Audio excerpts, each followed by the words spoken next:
As you're palpating the wrist, it goes to the carpal bone. So if you take the third metacarpal down and you feel it till there's like a gap, then you feel another bone. That's going to be the capitate.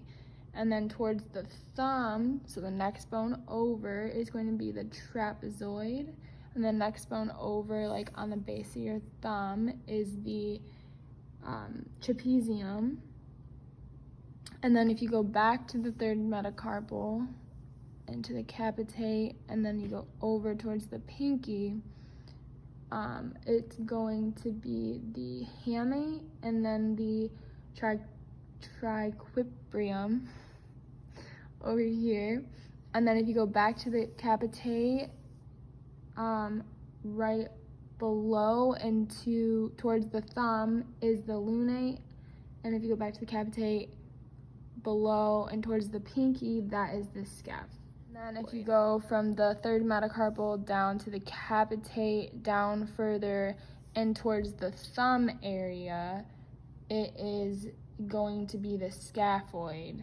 And then if you go from the capitate down lower to the pinky, that is going to be the lunate. Palpating the metacarpals, you are going to have, when the phalange ends, you're going to have the head of the metacarpal, and then you're going to follow the shaft of the metacarpal, and then right at the end before the space, that's going to be the base of the metacarpal. For the phalangeal joints, the PIP, or the proximal interphalangeal joint, is going to be right here, or known as your knuckle. That is where both of the phalange bones meet, but it's proximal to your body. And then as you go more distal, this joint is also where two phalange bones meet, but it's distal from your body, so that is the distal interphalangeal joint, or the DIP. Spine, the transverse processes are going to be below the earlobe and down, so you're going to palpate like through here, and you have to be kind of gentle because it's kind of tender. And you feel it pushing back at you a little bit. And then the C1 transverse process is going to be directly below the earlobe, so it's going to be about right here, next to the jawline. And then the TMG, or the temporal mandibular joint, is under the earlobe, but you follow the jawline. So it's like right here, and then you have them open and close their mouth. So open your mouth, close it, open, close it.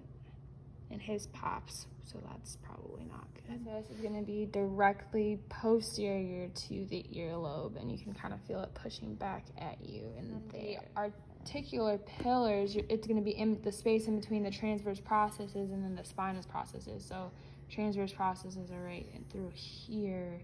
The pillars are going to be the gap that you feel through. Next, you're going to have the external occipital protuberance, and that's going to be the little ridge that's right in here. So you want to follow up directly his neck to his head, and it's kind of hard because he has so much hair, but it's this ridge that you feel about right here.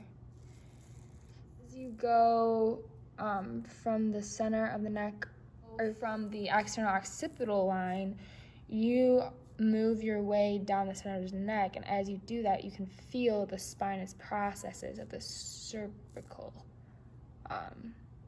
After the ridge, or the external occipital protuberance, the first vertebrae that you feel right about here is going to be the C2 spinous process. And also the spinous processes that go right in the center of the neck. When you get down to about here, the big one is C7, and the one right before that is C6, and this is the one that disappears when you extend your head. And as you have your head in a more flexed position, you can feel the noctural